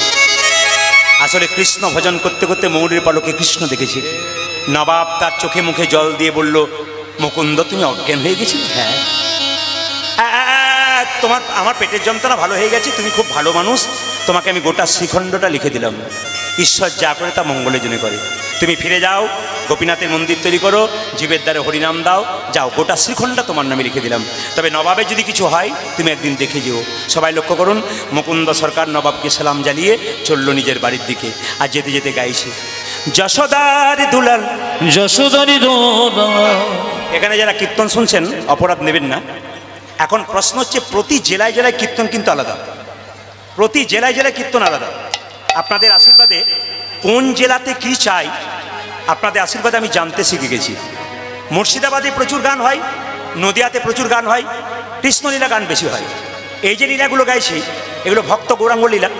এই লীলাগুলো দেখবেন বিশেষ করে হাওড়া, হুগলি, দক্ষিণ চব্বিশ পরগনা, উত্তর চব্বিশ পরগনা, মেদিনীপুর, উড়িষ্যা, এরা কিন্তু কৃষ্ণলীলা গান খুব একটা বোঝে না। এই পদাবলী বলবেন একবারে বুঝবেই না। কিন্তু যখনই আপনি ভক্তলীলা গাইবেন আর হাজার হাজার তত্ত্ব বলবেন রামায়ণ মহাভারতে, ওনারা বলবেন আপনি কত চান বলুন, কোনো অসুবিধা নেই, গান করতে হবে না, আপনি তত্ত্ব বলুন খালি। মানে যে জসমিন দেশে যদাচারী, ওই জন্য ওইগুলোতে কিন্তু এই লীলা গাইতে গাইতে বড় বড় তত্ত্ব বের করে দিই, সেখানে ওরা খুব মন দিয়ে শোনে। যেমন আমি ত্রিপুরা যাই, ত্রিপুরা হচ্ছে পশ্চিমবাংলার বাইরে আলাদা জায়গা, কিন্তু ত্রিপুরার মানুষ ওরা কিন্তু লীলা কিচ্ছু বোঝে না, না ভক্তলীলা না গৌরাঙ্গ লীলা কিচ্ছু বোঝে না। কিন্তু একটা জিনিস বোঝে, একটা করে ছোটো ছোটো ভজন গান করুন আর রামায়ণ মহাভারতের কথা বলুন, দেখুন একবার লুফে লুফে লুফে ভক্তগুলো কাঁদবে যজোর ঝরে। কেন? এক একটা জায়গাতে এক এক রকম ব্যাপার, এই জন্য আমাদের সব জায়গায় সব রকম শিখে যেতে হয়। আপনারা সবাই লক্ষ্য করুন, মুকুন্দ সরকার, দেখুন এই গানগুলো বেশি পছন্দ করে কোন দিকে না, হাওড়া হুগলি দিকে। এই ভক্তলীলা এই ছোট্ট গানগুলো, যশোদার দুলাল, যশোদারি দুলাল, তুমি বজে রাখা, তুমি বজে রাখা, বৃন্দাবন মন, যশোদারি দুলাল, ব্রজের বৃন্দাবন মন হারি। যশোদার দুলাল, ব্রজের রাখা, বৃন্দাবন ধন হারে। যশোদার দুলাল, বজের রাখা, বৃন্দাবন মন হারি। তুমি যশোদার দুলাল, ব্রজের রাখা, বৃন্দাবন মন হারি। গোপীজন বল্লভ রাধিকা রাম, গোপীজন বল্লভ রাধিকা রমণ।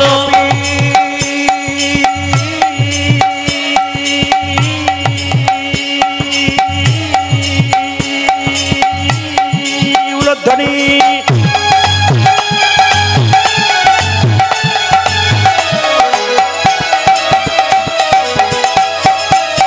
হে প্রাণ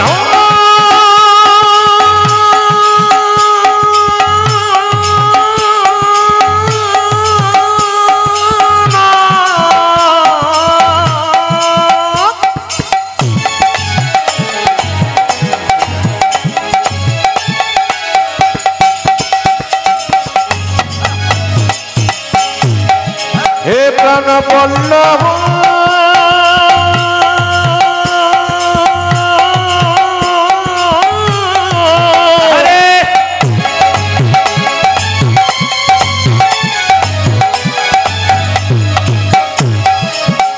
হে প্রণব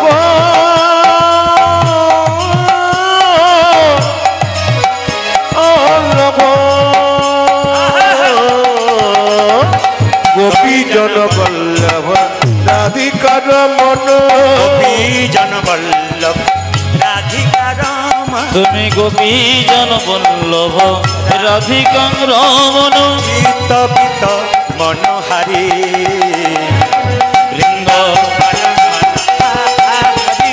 তুমি যশোদার দুলাল, ব্রজের রাখা, বৃন্দাবন মন হারি। তুমি যশোদার দুলাল, ব্রজের রাখা, বৃন্দাবন ধন হারে। আপনারা 9:45 বাজছে, 10টায় গান শেষ হবে। আপনাদের কাছে নিবেদন, আপনারা প্রসাদ পাবেন, সবাই মাথায় কাপড়টা নিয়ে করজোরে বসুন। রঘুনন্দনের জন্ম হবে, রঘুনন্দন ছোট্ট করে প্রসাদটা খাওয়াবে। এখনও লীলাটা যদি গাওয়া হয়, মোটামুটি এখন 12টা পর্যন্ত গাইলে মোটামুটি একটা লাইনে আসা যায়। সংক্ষেপের মধ্যে আমি একবারে গাইছি, আপনারা সবাই মাথায় কাপড় নিয়ে দর্শন করুন। সবাই লক্ষ্য করুন। মুকুন্দ সরকার বাড়ি এলো, তার স্ত্রীর প্রচণ্ড অসুখ। মহাপ্রভু চিবানো পান মুকুন্দকে দিল, আর মুকুন্দ সরকার তার স্ত্রীকে দিল, আর চিবানো পান থেকে কিন্তু জন্ম নিল কে? ভক্ত রঘুনন্দন। সবাই একটু দর্শন করুন। আহা হেন কালে জন্মিল শির ঘুনন্দন, হেন কালে জন্মিল শির ঘুনন্দন, কালে জন্মিল শির ঘুনন্দন, আজ হেন কালে জন্মিল শির ঘুনন্দন। মুকুন্দ দাসেরি তাহা আনন্দিত, মুকুন্দ সে তাহা আনন্দিত, মুকুন্দ দাসেরি তাহা আনন্দিত। ও দেখো মুকুন্দ দাসে তাহা আনন্দিত।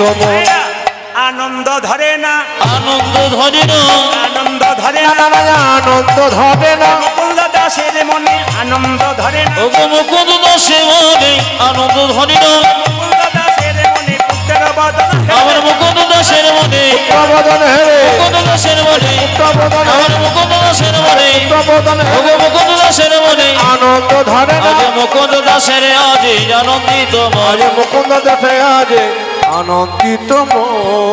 মায়েরা বলুন, বাচ্চা জন্ম নিলে মুখে কি দিন? নিম পাতা, নিম পাতা। কি দিন? নিম পাতা দেন? তবে আমি যখন নিম পাতা বললাম হ্যাঁ বলে দিয়েছি। হ্যাঁ আমি যখন নিম পাতা, নিম পাতা কি দেন? মধু। আচ্ছা কিছু মনে করবেন না, বাচ্চাকে মধু দেন, সবার বিশ্বাস আছে মধু দিলে নাকি মিষ্টি মিষ্টি কথা বলে। 100% মিথ্যা কথা। কেন বলুন তো? মধু কেন বাচ্চাকে জন্মের পর দেওয়া হয়? বাচ্চা জন্ম নিয়ে মায়ের দুধ পান করতে পারে না, তখন বাচ্চা খুব কান্নাকাটি করে, যাতে কান্না বন্ধ করা হয় তার জন্য মধু দেওয়া হয়।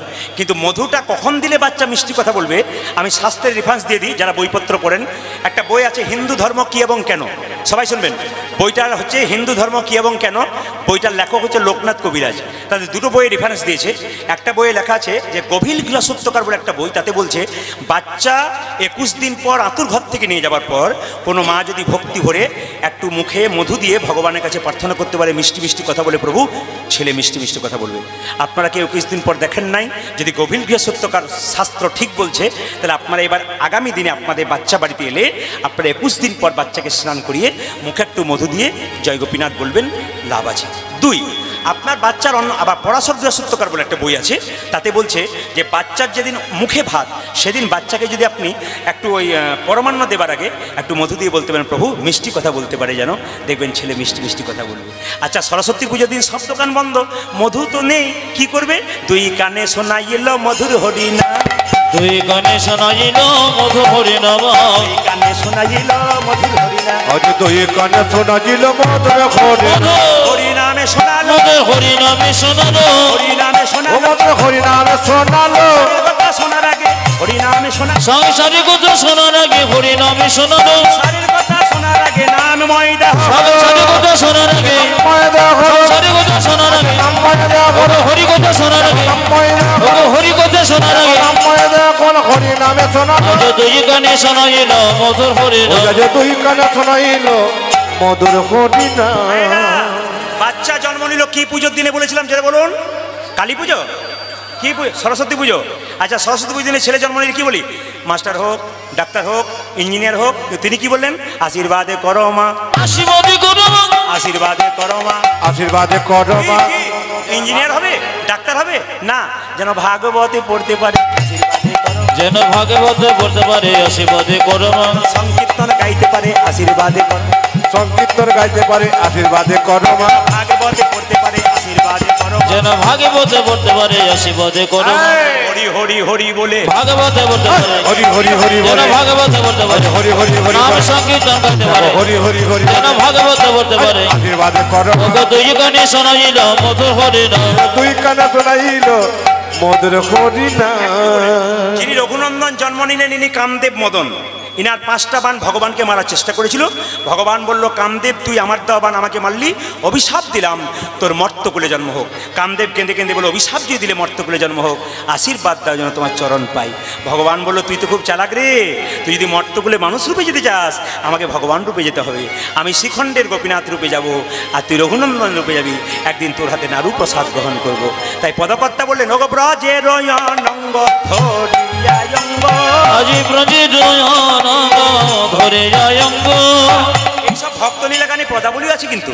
ওগো ব্রজের অনঙ্গ ধরিয়া আরে ব্রজের অনঙ্গ ধরিয়া অঙ্গ গৌরে আওল গৌর সঙ্গ আজি গৌরী আওল গৌর সঙ্গ গৌরে আওল গৌর সঙ্গ ও দেখো গৌরী আওল গৌর সঙ্গ ভকতি ভূষণ ভকতবে আমার ভকতি ভূষণ ভকতবে ভকতি ভূষণ ভকতবে ভকতি ভূষণ ভকতবে ও যে লীলাই মহিলা আপনবে আমার নীলাই মগিল আপনাবে নারণপুর রাতুল পা আমার সোনার নূপুর রাতুল পা নারণপুর রাতুল পা ও যে সোনার নূপুর রাতুল পায় শেখর শরণ লইনু তাই ওগো শেখরি শরণ লইনু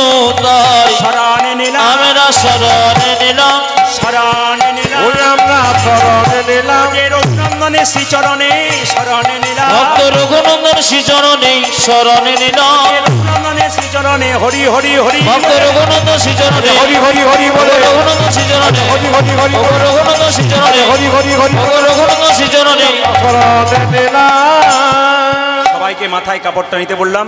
ছোট্ট রঘুনন্দন নাড়ু খাওয়াবে। ছোট্ট রঘুনন্দন আস্তে আস্তে বড় হলো, 5 বছর বয়স হলো। বাবা মুকুন্দ সরকার পাশের গ্রামে একটা ছেলেকে চিকিৎসা করাতে গেলে, বাবাকে চিকিৎসা করতে গেল। আর ছোট্ট রঘুকে বললো তুই আজকে পুজোটা কর। মায়েরা ছোট্ট রঘুনন্দন মন্দিরে ঢুকলেন, সবাই দর্শন করুন। সবার কাছে নিবেদন রইল করজোরে বসুন, মাথায় কাপড়টা নিন। এই সময় সবাইকে মাথায় কাপড় নিতে হয় ভক্তি ভরে, একবারে প্রেম ভাব ভরে। হ্যাঁ, সবাই মিলে সবাই করো। মুকুন্দ সরকার গেছে চিকিৎসা করতে, আর ছোট্ট ছেলেকে বলছে আজকে পুজো তুই কর। বলছে বাবা আমি তো মন্ত্র জানি না। মন্তর মন্তর মন্তর, শুদ্ধ মন না থাকলে মন্তর বলে কী লাভ আছে বাবা? তাই মন্তর বলে লাভ নেই যদি শুদ্ধ মন যদি না থাকে। শুদ্ধ মন যার আছে তার মন্ত্রের দরকার হয় না। তুই পুজোটা কর। ছোট্ট ছেলে ঢুকেছে মন্দিরে আর গাইছে, সবাই দর্শন করবে। মামা অন্তরা মন্দিরে, মন্দিরে সবাই দর্শন করবেন। 5 বছরের রঘুনন্দন গোপীনাথকে নাড়ু খাচ্ছে। সবাই যদি প্রসাদ না পান আবার একবার ভুলে যাই, অত চাপ নেওয়ার দরকার নেই। আপনারা বাড়িতে বৃহস্পতিবার দিন হরিলুট দিয়ে দেবেন। সেই হরিলুটে তুলসী পত্র দিয়ে প্রতি বৃহস্পতিবার বাচ্চাকে খাওয়ান, আপনার বাচ্চার লাভ হবে। মন দিয়ে শুনুন। মামা অন্তরা মন্দিরে গোপীনাথকে কেঁদে কেঁদে বলে গোপীনাথ বাবা তোমাকে চন্দন দেয়, আমার তো চন্দন কেনার পয়সা নাই।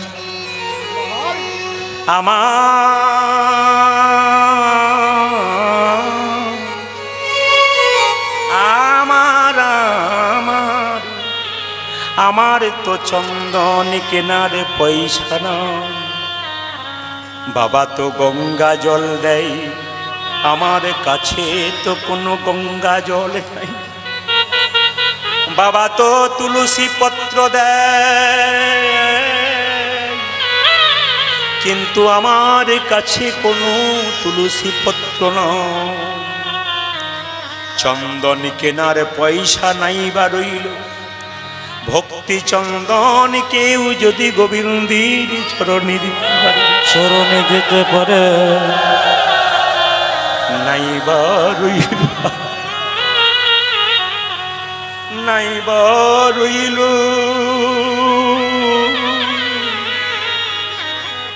কীর্তন কেমন জিনিস দেখুন। কীর্তন হচ্ছে রস। আমার গুরুজি যেদিন দেহ রাখলেন আমি সেদিন গান করে ফিরেছি। পাশের গ্রামে বাড়ি, যিনি আমাকে প্রথম কীর্তন শিখিয়েছেন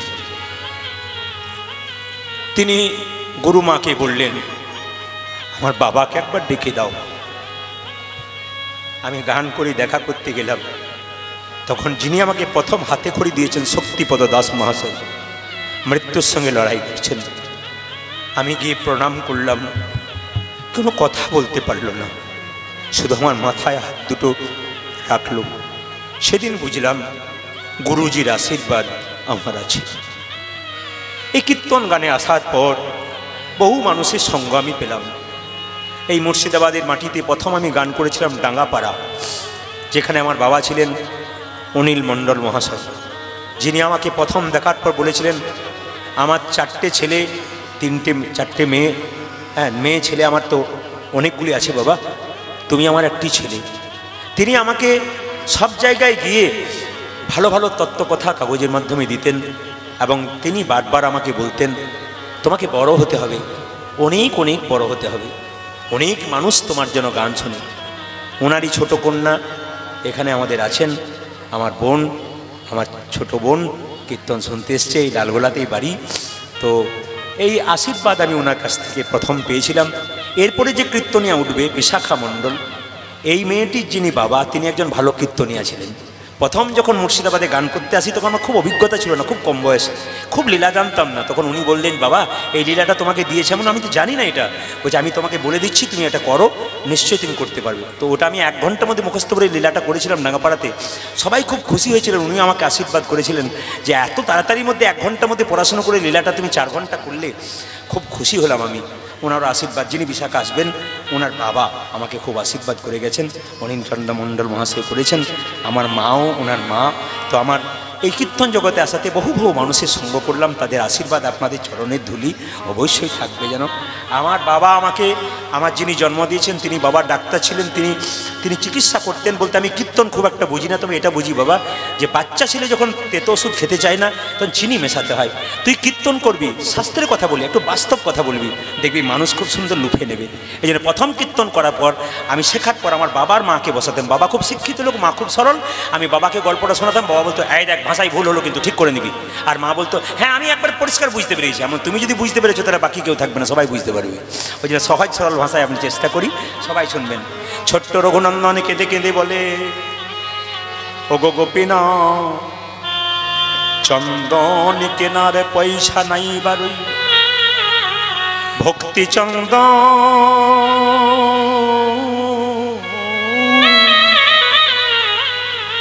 যদি কে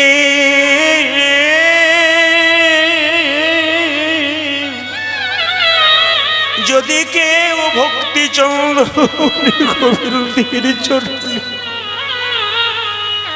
তুলসী পাতা নাইবা রইল, মন তুলসী গোবিন্দের চরণে দাও। গঙ্গার জল নাইবা রইল, দুটি নয়নের জল গোবিন্দের চরণে দাও। যা কিছু আমার সকলই তোমার, আমার কেবলই তুমি।